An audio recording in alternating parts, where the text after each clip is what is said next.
Bismillahirrahmanirrahim. Alhamdulillahirrahmanirrahim.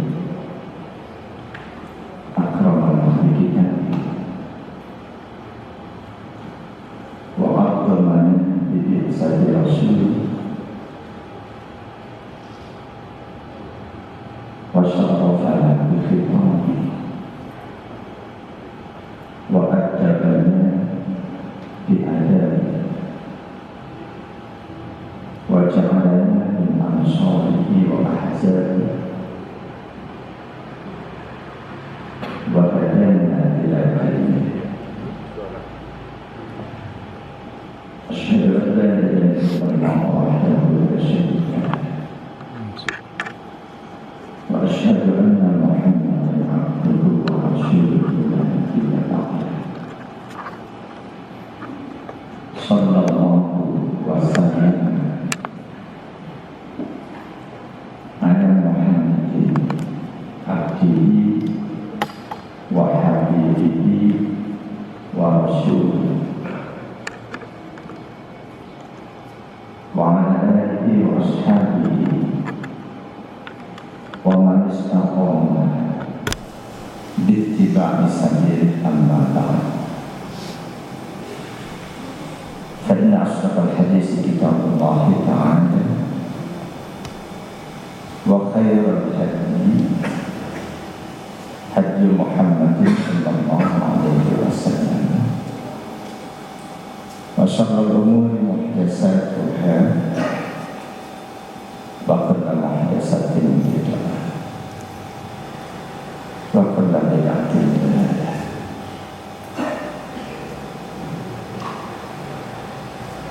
Ikhwanul muslimin wal mu'minin hadana Allah wa iyyakum ajma'in.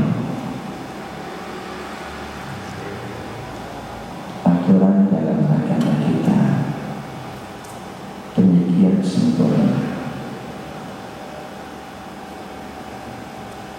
Demikian halnya dengan aturan dalam pelaksanaan ibadah apapun. Dan aturan-aturan itu tidak sekedar menyasar lahiriah, tapi sekaligus batinnya. Sebagaimana tubuh kita ada unsur lahiriah, ada batinnya. Ketika dalam melaksanakan perintah-perintah Allah, cuma lahiriah kita yang melaksanakannya, batinnya kita tidak turut serta. Yakinlah Allah masih akan abaikan apa yang kita lakukan. Kalau cuma batin kita yang mengerjakannya, lahiriah tidak, sudah pasti kita tidak mencontoh Rasulullah SAW. Jadi aliran kebatinan pasti pula tidak akan dipedulikan oleh Allah. Sholat adalah ibadah lahiriah, batiniah yang paling utama. Karena itu pula aturan-aturan berkaitan dengan ibadah sholat boleh jadi lebih banyak ditulis oleh para ulama, lebih banyak disampaikan dalam kajian-kajian dibanding aturan-aturan yang berkaitan dengan ibadah lain, tanpa menafikan aturan yang berlaku di dalam ibadah lain. Ada satu kitab yang cukup menarik,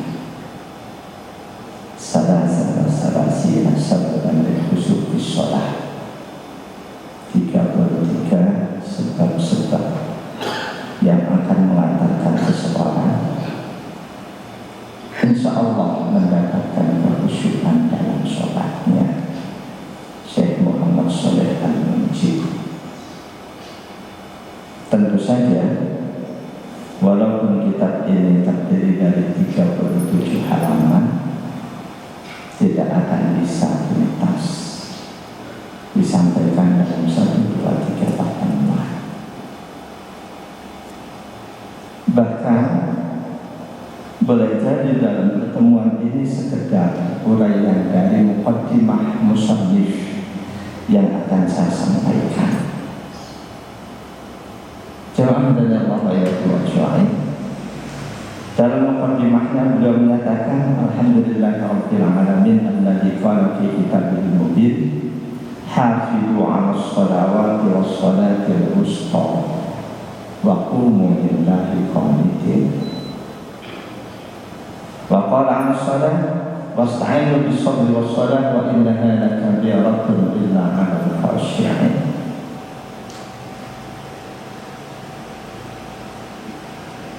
Wassalatu wassalamu ala imamil muttaqin wa sayyidil khashi'in Muhammadin Rasulullah wa ala alihi wa sahbihi ajma'in. Setidaknya dari muqaddimah yang disampaikan oleh penulis kita tahu, kita bisa merasakan meraba kira-kira materinya itu tentang apa. Dalam muqaddimah ini ada dua ayat yang dinukil oleh sang penulis kitab ini. Pertama yang ada di surat Al-Baqarah ayat 238. Hafidhu 'alas shalawati was salatil wusta wa qumu lillahi qanitin.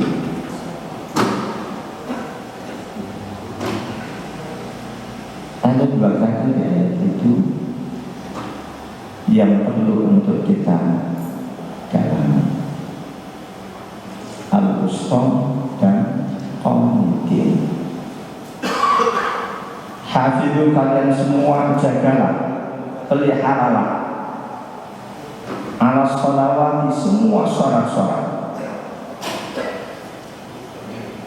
wassalatil wusta, dan lebih khusus lagi sholat al-wusta.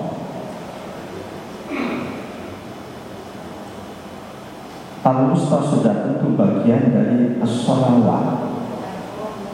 Al-wusta disebut secara khusus sudah tentu karena ada latar belakangnya. Konteks saat itu disebut al-wusta karena pada saat itu Rasulullah dan para sahabat berat melaksanakan sholat itu karena gangguan dari musuh.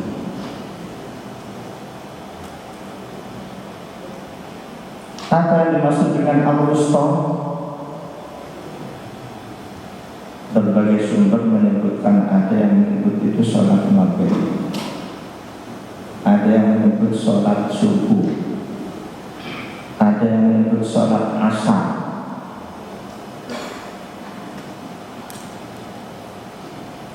Di antara yang memilih pendapat bahwa sholat wusta adalah sholat subuh, sumbernya dari sahabat Abdullah bin Abbas.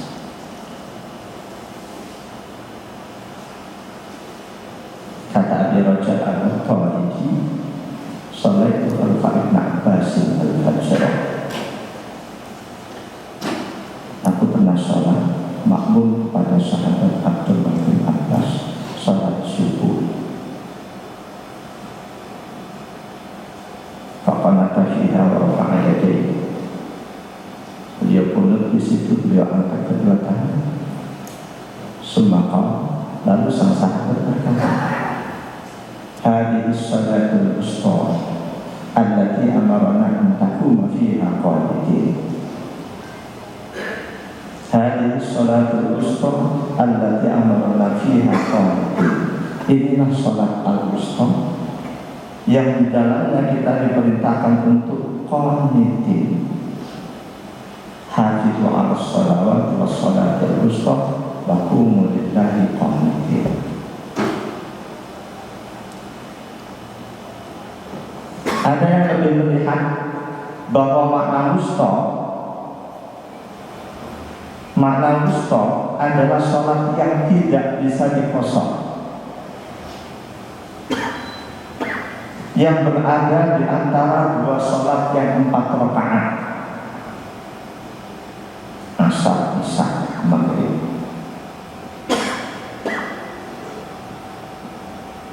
Ada juga yang mengatakan bahwa itu karena keberadaannya di antara dua sholat siang dan dua sholat malam,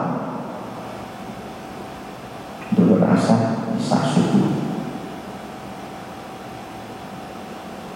Ada yang mengatakan sholat wusta itu adalah sholat zuhur, dan ini sumbernya dari sahabat Usama. Sumber kedua dari sahabat Zaid bin Sabit radhiyallahu anhu.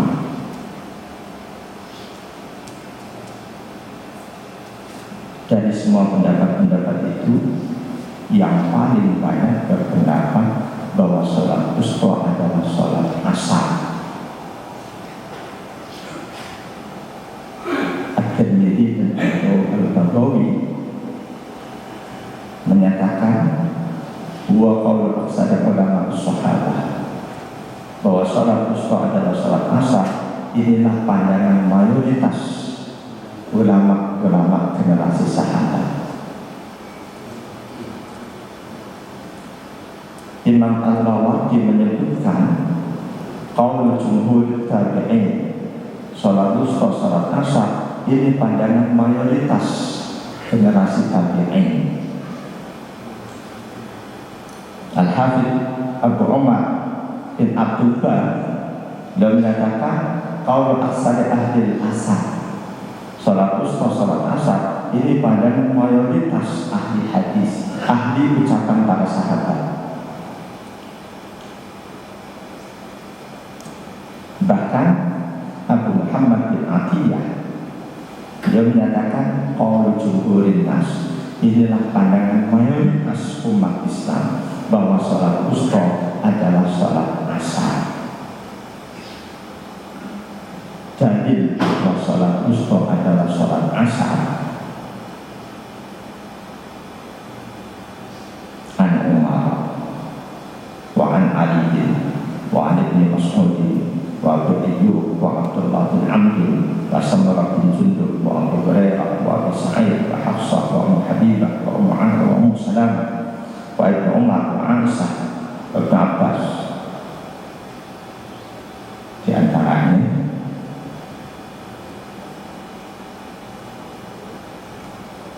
an Ali radhiyallahu anhu qala Rasulullah sallallahu alaihi wasallam yaumal ahzab syaghaluna an salatil wusta salatul asr mad Allahu qulubahum wa butunahum nar.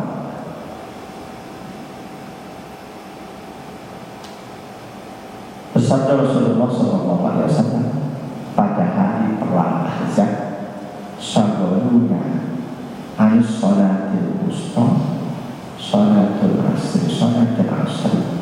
Mereka musuh-musuh Allah telah menjadikan kita sibuk sehingga kita meninggalkan sholat wusta, yaitu sholat asar. Semoga Allah penuhi hati dan perut mereka dengan api neraka. Kata sahabat Ali, summa shallaha bainal isya'ain. Pada saat itu Rasul dan para sahabat mengerjakan sholat asar di antara waktu maghrib dan isya. Hadis ini diriwayatkan Imam Ahmad, Imam Muslim 627, Abu Dawud dan Ibnu Majah. Informasi kedua menguatkan hadis ini. An Zidin qala qultu li Ubaidah radhiyallahu anhu sal 'abdan an salatil wusta fasa'alahu faqala kunna nara al-fajr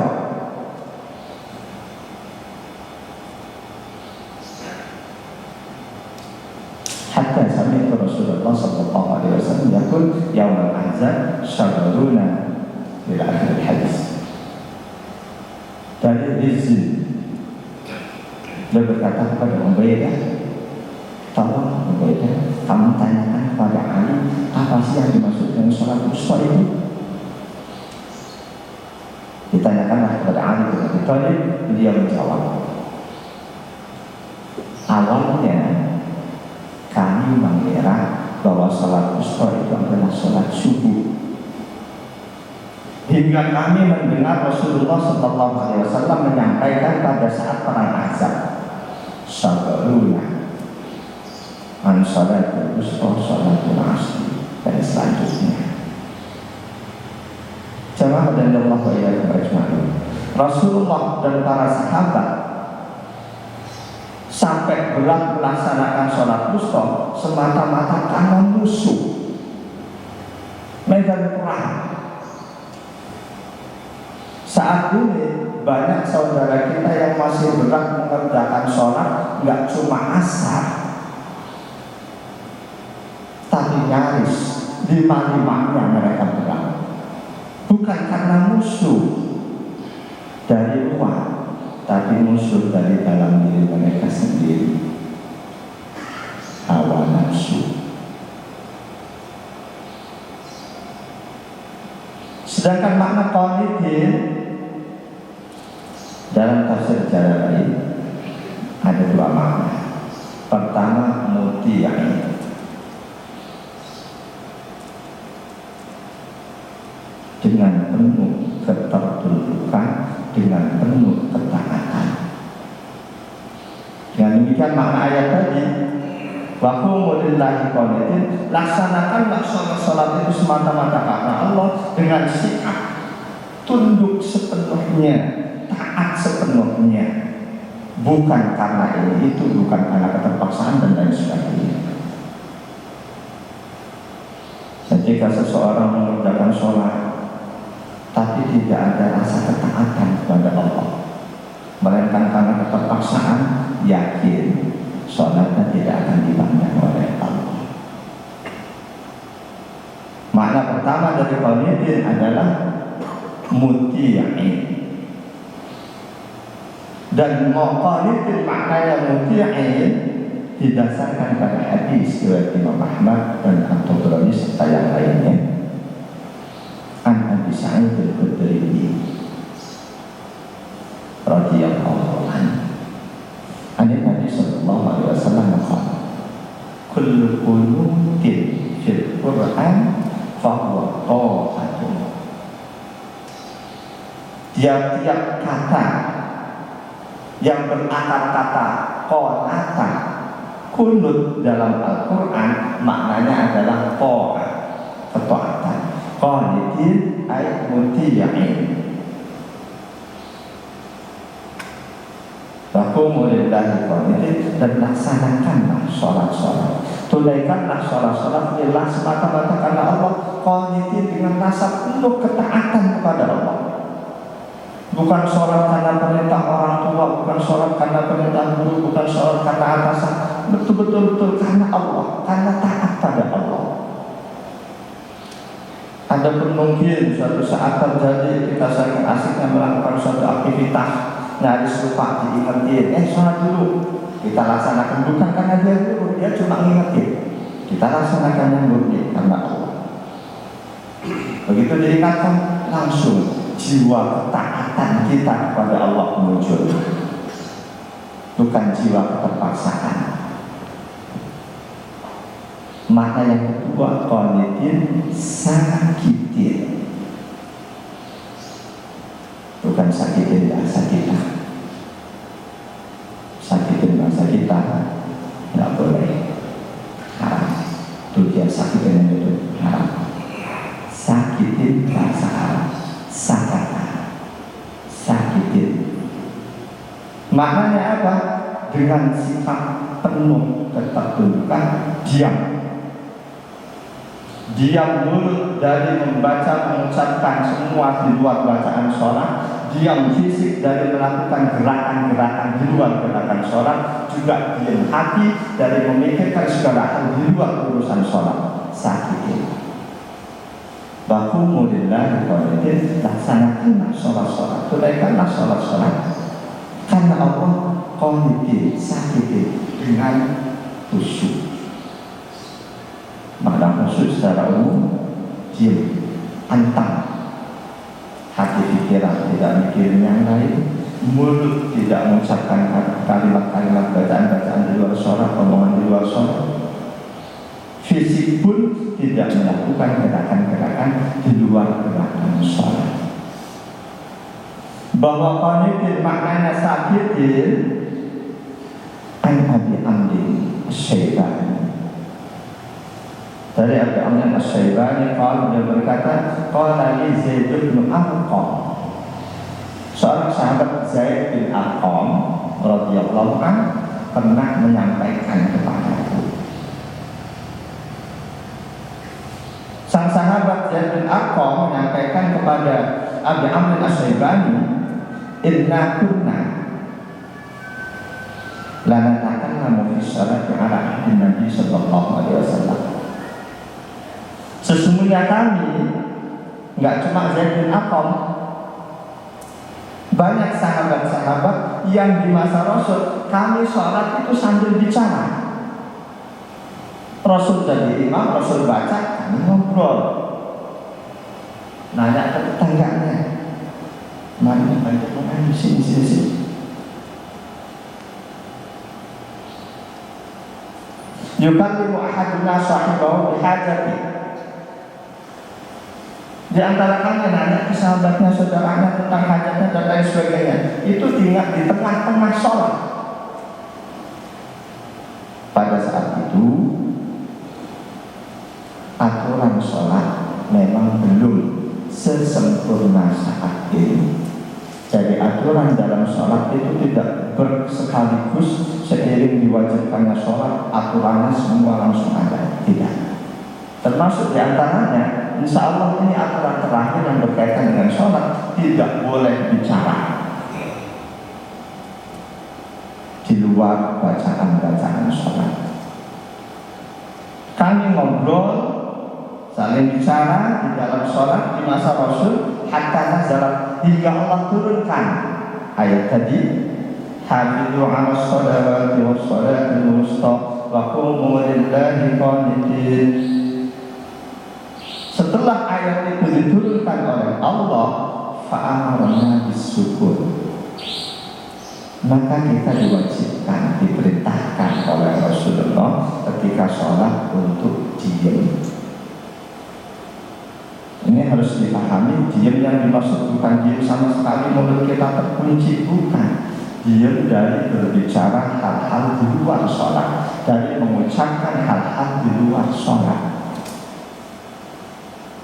Kalau benar-benar diam, nggak baca apapun, nggak sah sholat kita. Walaupun untuk makmum ada khilafiyah di antara ulama fikih. Mayoritas berpandangan makmum tetap wajib membaca Al-Fatihah sebelumnya takbiratul ihram. Ada mazhab lain, salah satu mazhab yang berpandangan makmum tidak wajib membaca Al-Fatihah karena bacaan imam otomatis menjadi bacaan makmum. Yang disepakati oleh mazhab-mazhab yang ada, makmum masbuk tidak wajib baca Al-Fatihah di rakaat yang dia tertinggal. Jadi seiring turunnya Ali Imran 238 tadi, wa qumu lillahi qanitin, para sahabat diperintahkan oleh Rasul untuk setiap kali sholat tidak boleh lagi ngobrol, bicara apapun walaupun satu kata yang sangat pendek di luar bacaan sholat. Karena itu siapapun kita sedang sholat, ada anak-anak berisik, lalu kita keluarkan satu suara singkat, itu sudah batal sholat kita. Itu mazhab Syafi'i. Berdasarkan pada hadis ini, hadis tentang tidak bolehnya lagi bicara di dalam sholat diriwayatkan oleh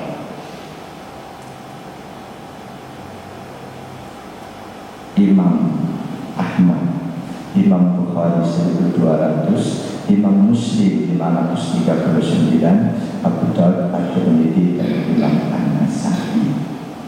Jadi qanitin, sakitin, sedek khosyain, inilah makna yang paling kuat dari ayat tadi, wa qumu lillahi qanitin. Karena itulah ayat itu dinukil oleh Syekh Muhammad Shalih Al-Munajjid. bahwa kita melaksanakan sholat harus khusyuk, harus berusaha untuk khusyuk, harus berusaha untuk tubuh tidak melakukan gerakan-gerakan lain di luar gerakan sholat, kecuali terpaksa gatal mengganggu kekhusyukan. Kita garuk 1-2 kali.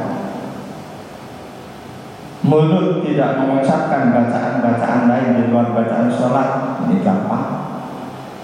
Hati dan pikiran tidak memikirkan hal-hal lain di luar sholat, ini susah. Jemaah adalah ayat wajah. Jadi khusyuk di dalam sholat adalah perintah Allah. Dan dia khusyuk ini menjadi salah satu dari 3 sifat sholat. Salah satu dari 3 sifat sholat yang harus selalu kita usahakan. Khusyuk salah satu dari 3 sifat sholat yang harus selalu kita laksanakan. Sifat sholat yang pertama yang mesti kita laksanakan adalah dengan menyempurnakan syarat-syarat sholat dan rukun-rukun sholat. Ini sifat sholat yang pertama. Siapapun kita ngerjain sholat gak boleh mengabaikan salah satu syarat sholat, salah satu rukun sholat. Siapapun kita mengabaikan salah satu dari syarat atau rukun sholat, syarat dan rukun sholat, yakinlah sholat kita tidak sah. Bahwa menyempurnakan syarat sholat, rukun sholat, ini merupakan sifat sholat yang pertama yang harus kita tunaikan, terambil dari adanya fakta semua perintah sholat di dalam Al-Quran menggunakan akar kata aqamah, yuqimu, iqamatan. Semua perintah sholat di dalam Al-Quran menggunakan akar kata aqamah, yuqimu, iqamah. Contoh yang pertama Al-Baqarah 43. Wa aqimus sholata wa atuz zakata warka'u ma'ar raki'in wa aqimus sholat. Apa makna aqamah, yuqimu, iqamah? Dalam semua tafsir yang mereteli masalah ini, yang mendetailkan membahas masalah aqamah, yuqimu, iqamah, bisa ditarik benang merah pendapat para ulama fasir sama. Makna aqamah ada uhatan makan mustawfiyat asyara'i wal arkan.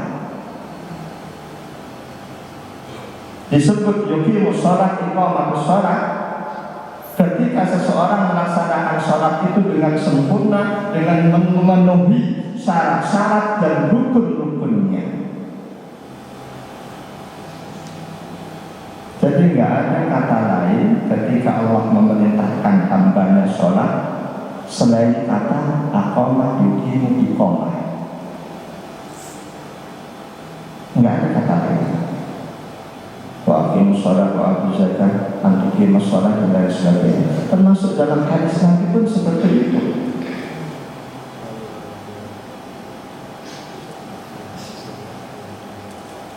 Menyempurnakan syarat dan rukunnya, itulah makna aqamah, yuqimu, iqamah. Sebetulnya sholat dengan melaksanakan semua syarat-syaratnya dan rukun-rukunnya ini perkara yang gampang sebetulnya. Sangat gampang dibanding sifat sholat yang kedua dan ketiga, khusyuk, nggak gampang. Lebih-lebih yang ketiga nanti, bahwa setiap ibadah yang kita lakukan, khususnya sholat, harus ada buahnya. Ketika sholat yang kita lakukan, ketika ibadah yang kita lakukan memiliki 3 sifat ini, kita sempurnakan syarat rukunnya, khusyuknya kita upayakan, dan ibadah kita berbuah dalam keseharian kita, yakin kita boleh optimis, sangat optimis, pasti Allah terima sholat kita. Dan Jadi menyempurnakan syarat sholat, rukun sholat sebetulnya gampang. Kenapa saya gunakan kata sebetulnya? Karena kalau kita lihat di tengah masyarakat muslim, kita perhatikan di masjid, di berbagai masjid, banyak saudara kita mengerjakan sholat, tapi ada di antara syarat sholat yang tidak terpenuhi. Ada di antara rukun sholat yang mungkin sengaja atau mereka nggak ngaji sehingga nggak tahu bahwa itu nggak boleh ditinggalkan. Dan adanya orang sholat tidak memenuhi syaratnya, tidak memenuhi rukunnya, ini sejak masa awal generasi Islam, sejak masa sahabat. Bahwa ada di antara sahabat Nabi yang sholatnya, rukun sholatnya tidak dilaksanakan. Ada satu hadis sahih. Yang hadis itu oleh Imam Syafi'i rahimahullah dijelaskan dengan sangat indah. Dalam hadis ini an Abi Hurairah radhiyallahu anhu, anna Rasulullah sallallahu alaihi wasallam dakhala al-masjid, fadakhala rajul fasalla ma'a Nabi sallallahu alaihi wasallam farada wa qala irji fasalli fa innaka lam tusalli. Kata sahabat Abu Hurairah radhiyallahu anhu, suatu hari Rasulullah sudah ada di dalam masjid.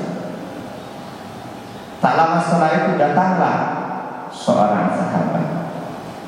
Sahabat Abu Hurairah tidak menyebutkan nama si sahabat ini. Sahabat ini datang, masuk, dia laksanakan sholat. Tentunya sholat sunnah. Selesai sholat, baru dia datangi Rasulullah, dia ucapkan salam, Rasul jawab salamnya. Tapi segera Rasul sampaikan, irji fasalli fa innaka lam tusalli. Balik, ulangi sholatmu, kamu belum mengerjakan sholat. Sang sahabat kembali mengerjakan sholat tanpa ada perbedaan dibanding sholat yang pertama tadi. Selesai sholat kembali menghadap Rasul. Rasulullah SAW kembali perintahkan seperti tadi, ulangi sholatmu, kamu belum mengerjakan sholat. Sampai 3 kali. Setelah 3 kali masih disuruh ngulang lagi. Faqala, sang sahabat berkata, walladzi ba'asaka bil haqq ma uhsinu ghayra hadza. Demi Allah yang mengutusmu wahai Rasulullah dengan misi kebenaran, aku nggak tahu sholat yang lebih baik, yang lebih benar dibanding ini tadi. Fa'alimni, tolong ajari aku.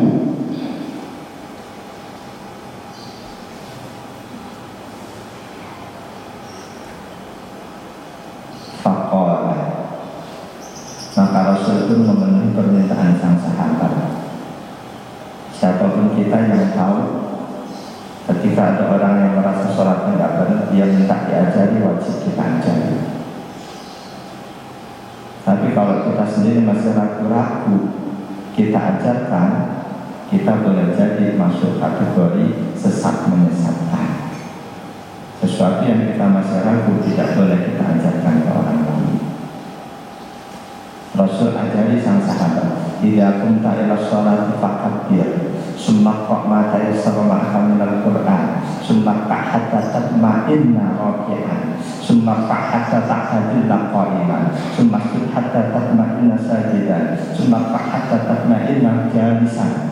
Fa'al dzalika fi sholatika kulli. Jika kamu mengerjakan sholat, kamu sudah siap menghadap kiblat, laksanakan takbiratul ihram. Lalu bacalah Al-Quran yang kamu mampu. Lalu rukuklah sampai kamu tumakninah. Lalu bangunlah sampai kamu kembali tegak berdiri. Lalu sujudlah sampai kamu tumakninah. Lalu bangunlah dari sujud sampai kamu tegak dalam posisi duduk. lalu sujudlah sampai tumanina. Kerjakan seperti itu dalam semua rakaat sholatmu. Hadis ini dari Imam Syafi'i, Imam Ahmad, Bukhari 757, Muslim 397, Abu Dawud, Tirmidzi, Nasa'i dan Imam Ibnu Majah. Jamaah dari Allah yang bukan syahid, kata Imam Syafi'i dalam musnad beliau, lam yubayyinil hadisu ma fa'ala rajul bi sholatihi hatta kana ka'adamiha fi nadri Rasul. Dalam hadis tadi tidak dijelaskan apa sih yang tidak dilakukan oleh si sahabat dalam sholatnya, sehingga dalam pandangan Rasul sholat dia itu sama dengan tidak sholat. Kalau cuma baca hadis tadi kita nggak tahu apa kesalahan si sahabat. Rasul suruh takbiratul ihram, apa dia sahabat tadi nggak takbiratul ihram? Rasul suruh baca Al-Quran yang dia mampu, apa itu tadi dalam sholatnya baca Al-Quran? Apa yang dibacakan oleh Rasul bukan berarti semuanya tidak dilakukan oleh sahabat tadi. Wal mafhum, kata Imam Syafi'i, meskipun dalam hadis tadi tidak dijelaskan apa kesalahan sahabat dalam sholatnya, namun bisa dipahami annahu akhalla bisyara'itiha wa arkaniha, bahwa ada di antara syarat sholat, rukun sholat yang diabaikan, yang terabaikan oleh sahabat tadi. Ada di antara syarat dan rukun sholat yang terabaikan oleh si sahabat tadi. Sahabatnya kok sholatnya nggak benar?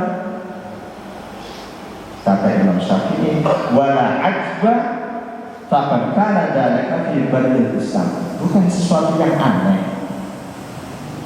Bukan sesuatu yang aneh. Di awal Islam ada banyak sahabat Nabi yang sholatnya belum benar. Ini yang harus kita maklumi. Kenapa mesti kita maklumi? Pada saat itu seiring wajibnya sholat, pada saat Nabi sudah hijrah 2 tahun sebelum hijrah, hadis ini terjadi di Madinah. Pada saat itu umat Islam sudah mulai disibukkan oleh jihad fi sabilillah. Sudah mulai disibukkan oleh jihad fi sabilillah, berangkat ke medan perang. Karena itu pada saat itu majlis-majlis taklim Rasul tidak semarak saat ini. Majlis zikir segala macam di saat itu nggak banyak, nyaris nggak ada, karena sahabat sibuk berangkat ke medan perang membela agama Allah. Jadi jangan bayangkan setiap kali Rasul menyampaikan wahyu Allah, menyampaikan kajian Islam, berpuluh-puluh, beratus-ratus sahabat menghadirinya, jangan bayangkan itu.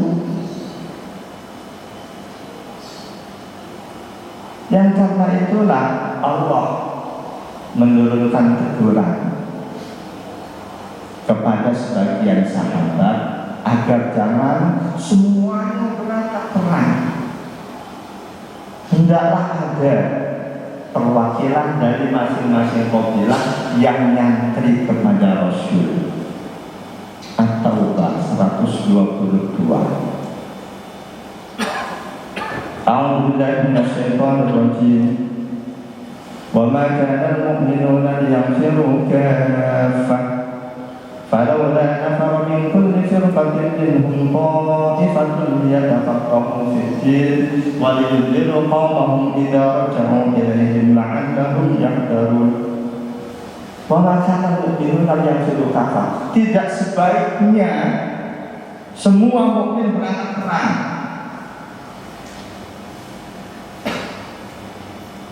Falawla nafara min kulli firqatin minhum ta'ifatun liyatafaqahu fid-din. Hendaklah ada sebagian dari masing-masing kelompok, masing-masing kabilah yang bertafaqquh fid-din, yang ngaji kepada Rasul. Waliyunziru qaumahum. Selanjutnya yang sudah ngaji kepada Rasul nanti kasih peringatan, kasih pengajaran kepada kaumnya, kepada kabilahnya, kepada sukunya, kepada masyarakatnya ketika mereka pulang dari perang. Jadi kata Imam Syafi'i, wala ajwa faqad kana dzalika fi babil Islam. Bukan sesuatu yang mengherankan. Adanya sahabat-sahabat yang sholatnya tidak benar karena mereka sibuk perang, belum sempat ngaji. Dan kalau saat ini terjadi, saudara kita, anak-anak kita, generasi muda Islam sholatnya nggak benar, perlu diherankan atau tidak? Sudah tentu kita perlu geleng kepala. Nggak benar sholat saat ini terjadi, mereka nggak ngaji. Nggak ngajinya bukan karena sibuk membela agama. Sahabat Nabi nggak sempat ngaji karena sibuk membela agama. Saat ini nggak sempat ngaji karena sibuk-sibuk yang lain. Jamaah dengan Allah ya Tuhan. Jadi sifat sholat yang dituntut oleh syariat, pertama, syarat dan rukun sholat harus kita tunaikan. Yang kedua, harus kita upayakan kekhusyukannya. Dan yang ketiga, isaruha fil amal wa wasalatu sholat. Setiap sholat yang kita kerjakan harus ada pengaruhnya dalam perilaku sehari-hari kita. Harus ada pengaruhnya dalam perilaku sehari-hari kita. Harus. Inilah yang diistilahkan samrotus sholat, buah dari sholat-sholat yang kita kerjakan. Di surah Al-Ankabut ayat 45. Utlu ma uhiya ilaika minal kitabi wa aqimis shalah innas sholata tanha 'anil fahsya'i wal munkar wa la dzikrullahi akbar wallahu ya'lamu ma tasna'un. Innas sholata tanha 'anil fahsya'i wal munkar. Kita semua insyaallah mengerti artinya. Sesungguhnya sholat itu tanha, dapat mencegah anil fahsya dari perbuatan keji, wal munkar dan munkar. Apa yang disebut dengan fahsya? Apa yang disebut perbuatan keji? Apa pula yang disebut perbuatan munkar? Ulama mendefinisikan, menjelaskan fahsya adalah ma'aduma qabluhu qawlan wa fi'lan.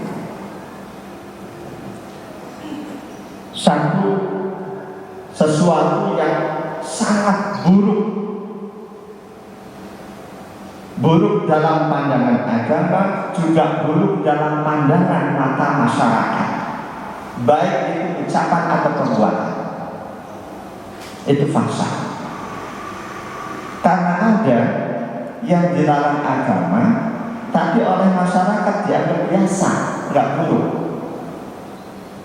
Yang seperti ini dilarang agama, tapi oleh masyarakat dianggap biasa. Ini disebutnya munkar.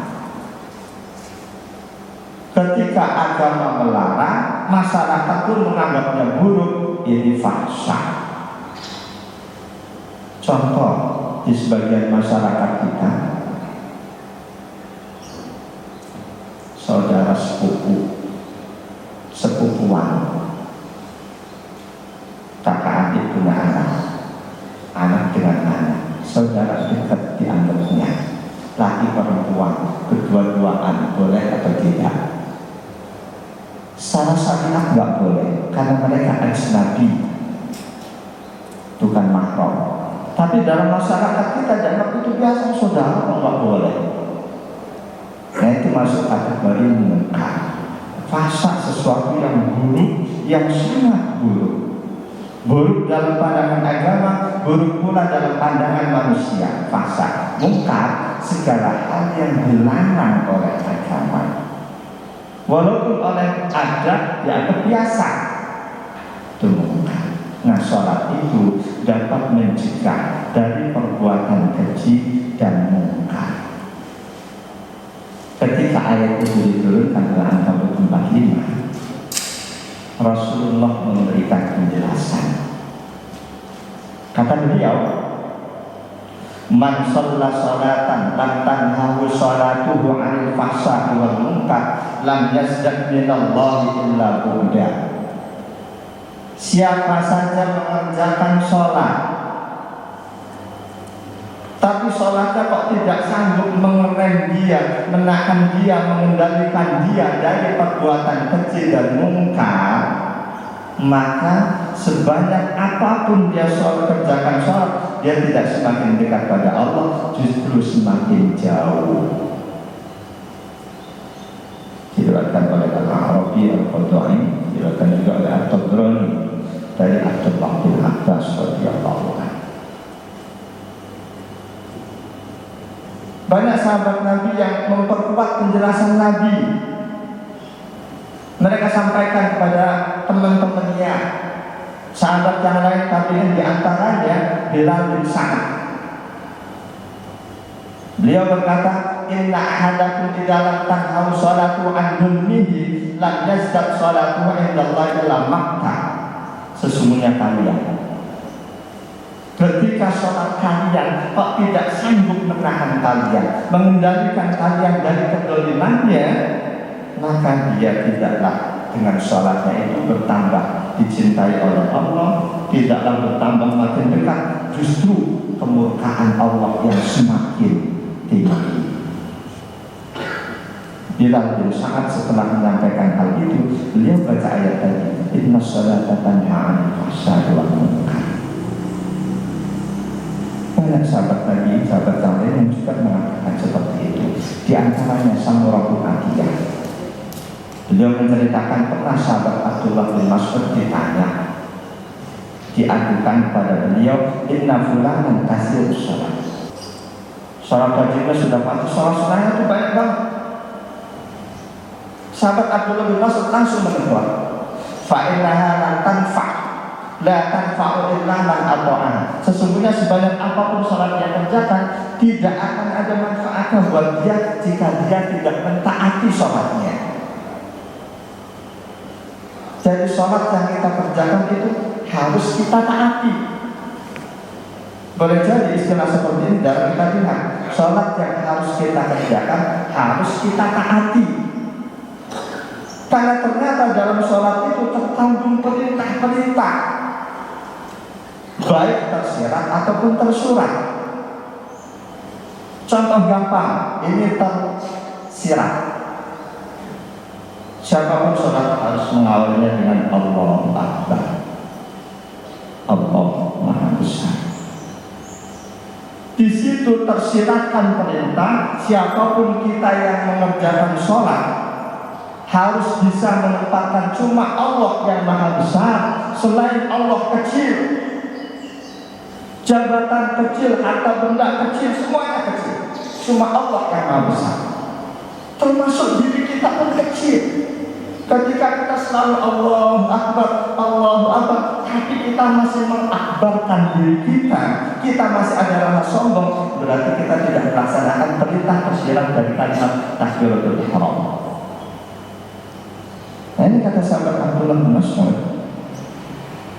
sebanyak apapun seseorang mengerjakan sholat, sholatnya tidak akan ada manfaatnya jika dia tidak mentaati sholatnya. Ternyata istilah mentaati sholat ini pun berasal dari Rasulullah Sallallahu Alaihi Wasallam.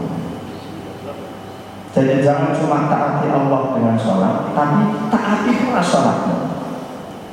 Istilah ini berasal dari Rasulullah Sallallahu Alaihi Wasallam. Sumber hadisnya sahabat Abdullah bin Mas'ud yang tadi menjelaskan ketika ditanya oleh Samurah bin Atiyah. Kata beliau, Nabi Sallallahu Alaihi Wasallam bahwa Nabi Sallallahu Alaihi Wasallam bersabda, la sholata liman lam yuti'is sholat. La sholata liman lam yuti'is sholat. Tidak ada nilai sholat, tidak ada pahala sholat bagi orang yang mentaati sholat tapi tidak mentaati sholatnya. Wa ta'atus sholati, dan mentaati sholat itu adalah antanha 'anil fahsya'i wal munkar. Kamu kendalikan dirimu dari segala perbuatan keji dan mungkar.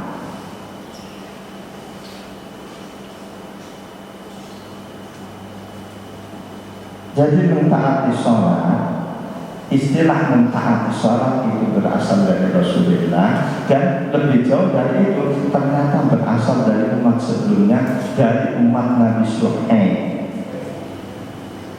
Mereka umat Nabi Syuaib berkata, ya Syuaibu, as-sholatu ta'budu ka'annaka kama ya'budu aba'una. Al-ayat, wahai Syuaib, apakah sholat-sholatmu yang menjadikan kamu melarang kami mengerjakan apa-apa, mengikuti apa yang dikerjakan bapak moyang kami? Jemaah dan Allah yang ajma'in. Jadi sholat-sholat yang dengan taufik Allah sudah bisa kita kerjakan. Langkah berikutnya, setiap sholat yang kita tunaikan, setiap sholat yang kita kerjakan harus kita taati. Karena sholat berisi perintah-perintah, baik tersirat ataupun tersurat. Wallahu a'lam bishawab. Itu baru muqaddimah dari kita salah sir sababan yang khusus sholat. Wallahu a'lam bishawab. Mungkin ada 1-2 pertanyaan, silahkan. Allahumma shalli wa sallim ala sayyidina Muhammad wa ala alihi wa sahbihi ajma'in. Allahumma alhimna ilman nafqahu bihi awamiraka wa nawahiyatika, warzuqna fahman na'rifu bihi kaifa nunajika ya arhamar rahimin. Allahumma arzuqna fahman nabiyyin wa hifdzal mursalin wa ilhamal malaikatil muqarrabin. Rabbana atina fid dunya hasanah wa fil akhirati hasanah wa qina adzabannar. Rabbana taqabbal minna innaka antas samiul 'alim wa tub 'alaina innaka antat tawwabur rahim. Walhamdulillahi rabbil alamin. Wa assalamu alaikum warahmatullahi wabarakatuh.